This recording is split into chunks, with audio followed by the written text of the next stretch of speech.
This video was really hard to make. It originally started off as top 10 places to find Bigfoot in the USA.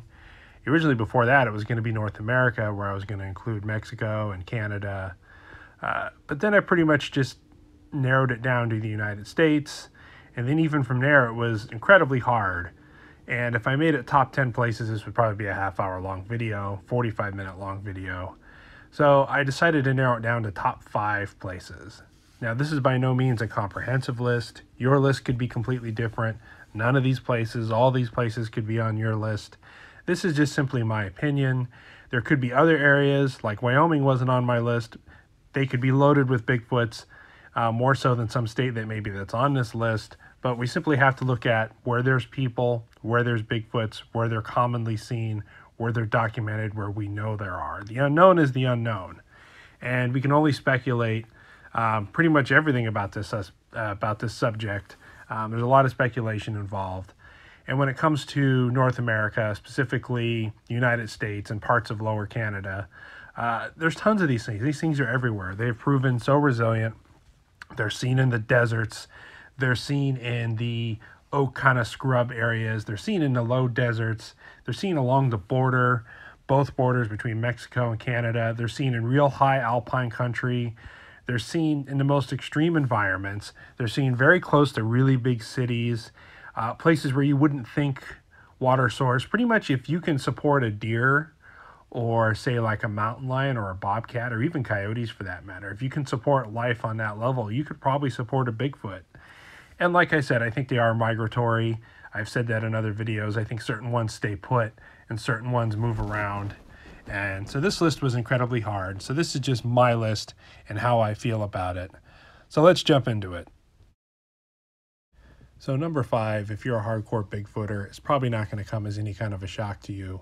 Like I said, this could be in a completely different order, and I wouldn't necessarily disagree with it, especially if you live in the area, you're more partial to the areas that you live in and you're familiar with. But it would definitely have to be Texas. It would be number 5, and more specifically, East Texas. And this could also be said for Oklahoma and Arkansas and Louisiana, the areas that border East Texas. This area particularly seems to be very loaded with Bigfoots.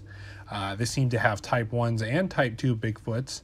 They also seem to have dogman encounters, and they seem to be a very vocal, very active, very aggressive, if you will, type of Bigfoots there. Now, I'm not suggesting that you go there and look for them, but I'm saying if you want to know where they are, this is one of the places that's on the top of my list. Very well documented over the years. There's many things on the internet, lots of stories, everything from, biker bars and remote roadhouses and up to lakes and bigger cities and towns and everything else have a big, long history of Bigfoot sightings, especially there in East Texas, and that's why it's number 5 on the list.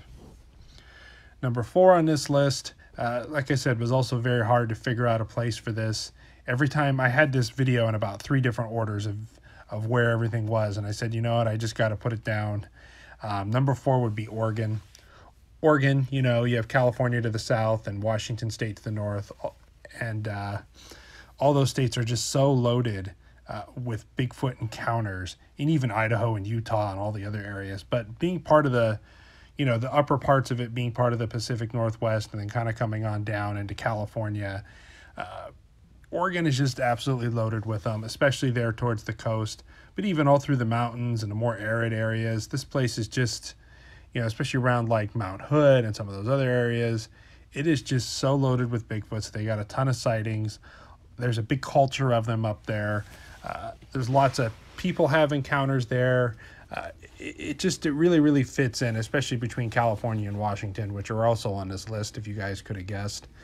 But Oregon is a great hot spot. There's lots of different areas, lots of places right off the highways, lots of different campgrounds. The research and areas you can get into are just pretty much endless.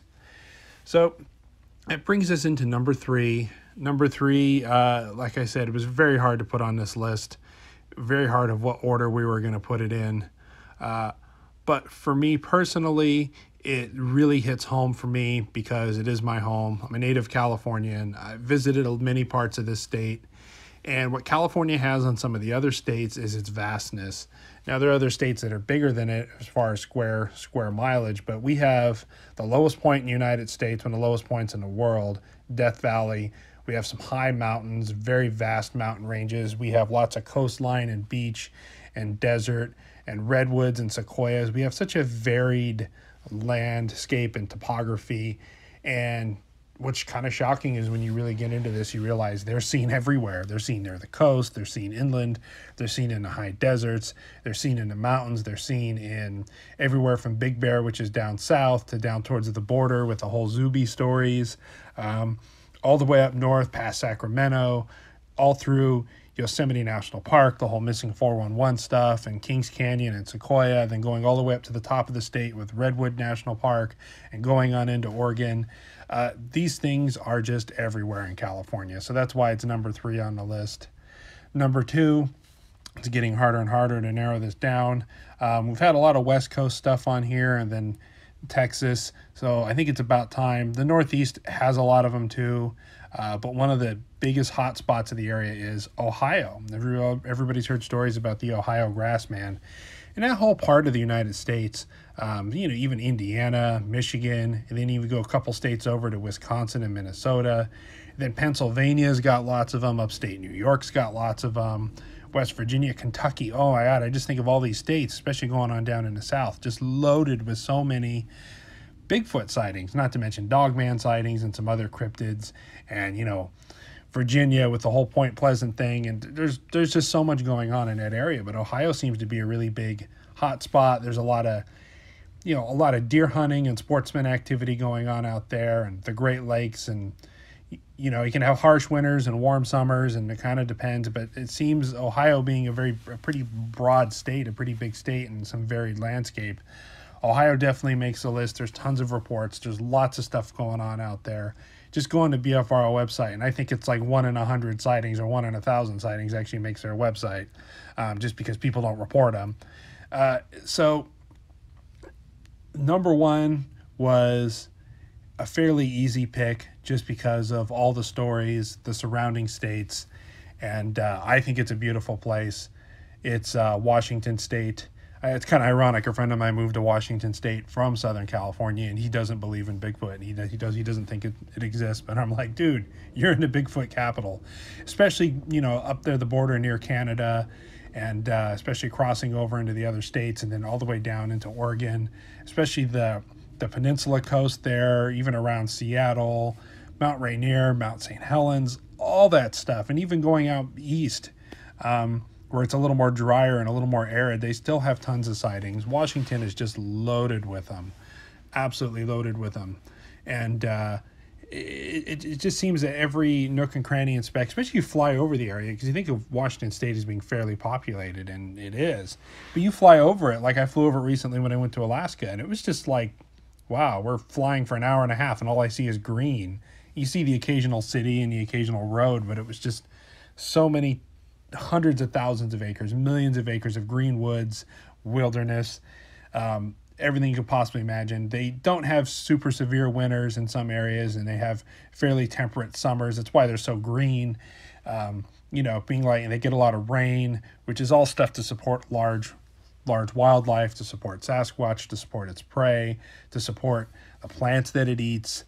And so that's pretty much why Washington State is the number 1 area. If you want to go there pretty much anywhere in Washington State, especially towards the west, you have a chance of seeing these things.